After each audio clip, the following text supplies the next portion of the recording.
Ah, ladies and gentlemen, welcome to the first video.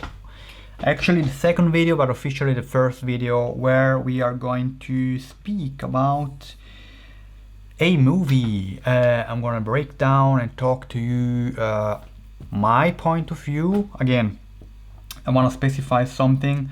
That's my point of view. These are my comments. It's my honest, humble opinion. I don't want to place myself on a pedestal and say that's how it is and that's correct and that's the law. It's my point of view. And I think the beauty of art and movie, because it's an art, it's everyone has their point of view. It's not an absolute. There are some, let's say, guidelines and basic stuff, but it's not an absolute thing. So today I want to speak with you about the movie that I saw last Friday, Batman Begins. I usually watch movies. I have a train of movies, around 6 or 7 during the weekends. I work during the week on my stuff, and then on weekend I just watch movies. And a friend of mine was talking about Batman Begins, and I don't remember if I watched it when it first came out, but to me, when I started watching it, I didn't remember it, and I was very pleasantly surprised.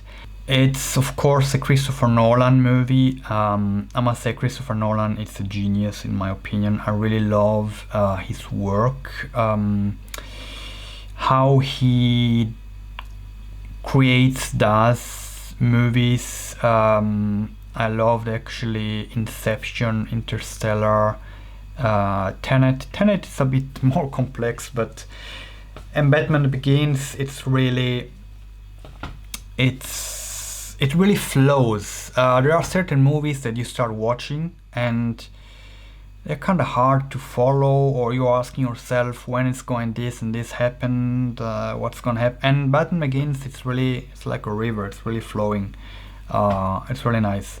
One thing that I wanna talk about, I like the beginning, which you have a shot where he's in this, I don't know, cave or like prison with other inmates and so, and then he dreams.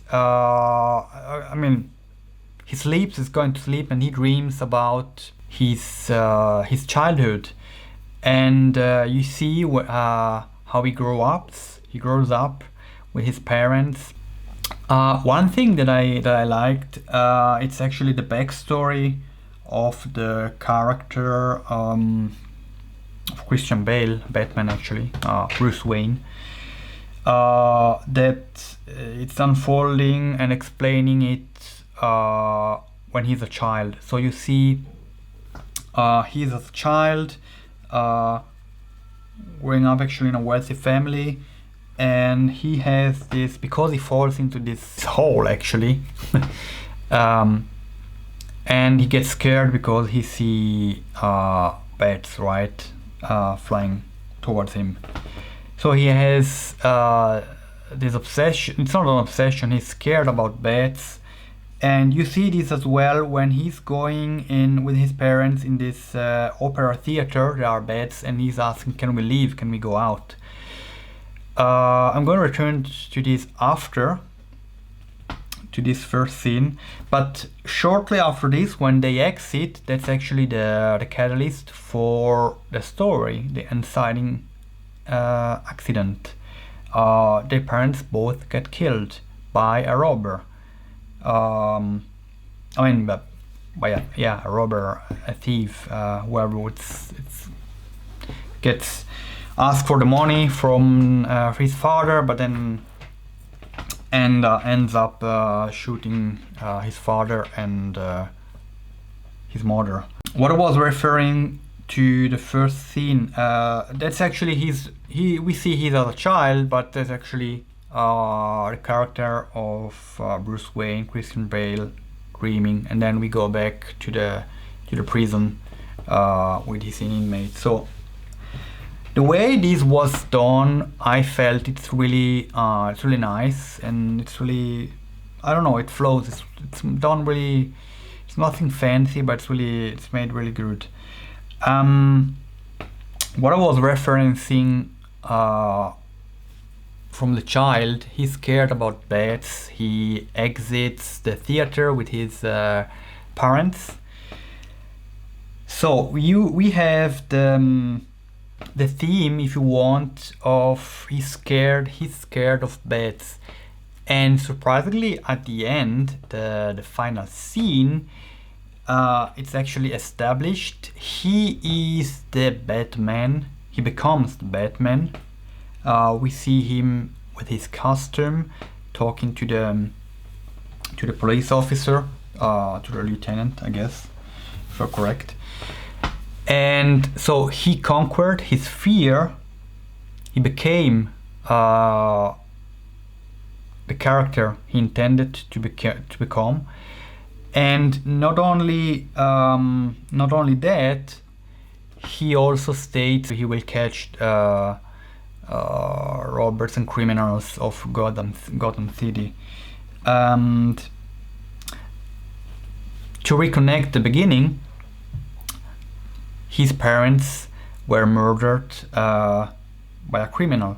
So he conquers his fears of the bats. He becomes the Batman, and he states, "I am here to clean up Gotham City from the criminals." So that's a really good connection. And how this was built, it could be obvious to you, but in my opinion, it's built really nicely, and it's really flowing. Another thing that I want to mention is about and I found this really surprised me about the bad guy. At the beginning, I was thinking, okay, oh no, not at the beginning, but like in the middle of the movie, or one third of the movie, I was thinking, okay, the bad guy is probably just the criminals of Gotham City, right? Because there was not a criminal. I mean, there was a criminal that was Mr. Falcone, but it was not really a bad guy. But then Batman gets him, and oh no, actually the character of Cillian Murphy gets Falcone behind the bars, and so this character is away. But that was one bad guy. The second bad guy, if you want, was the character of Cillian Murphy. That at the beginning, you don't see him as a bad guy, but then reveals himself as the movie progresses as a really bad guy. But the real bad guy, it's the character that at the beginning of the movie helps Bruce Wayne with his training. And this, for me, was, wow, that's awesome. So the character of Liam Neeson, that at the beginning helps Bruce Wayne, frees him from this prison where we see him at the beginning. He gives him this special ninja training, but then that's something strange, right? There is something strange when he asks Bruce Wayne to kill this criminal there. That's a little bit strange, but could be part of a test of the training, right? But then at the end, we see him coming to Gotham City, and he's really the bad guy. So how this was built, it was really smooth. And again, it's like the transformation of Bruce Wayne from child at the beginning to the end, that he becomes the hero. It's not forced. It's really flowing, and how the different pieces are put together. It's really nice. I was really pleasantly surprised about this. The thing that I liked about the movie, although it's Batman, maybe because it was the first, I mean, not the first Batman, but of this trilogy, it was the first. It was somehow lighter, if we can say. For instance, if you watch the second Batman of this trilogy, where we have Joker, I like the movie, but it is really dark. It hasn't really light tones. It's made really in a great way, but it has something dark. You can really feel it. And the first one, this one, Batman Begins, it's somehow lighter. I don't know, that's something that I noticed. Anyway, that's my breakdown and my comment for Batman Begins. Thank you very much for watching the video. If you liked it, like it, comment, subscribe to the channel. It will help grow and expand. Also, we can connect on social media, Instagram, Facebook, whatever, it's down here. Thank you for watching, and I see you on the next video.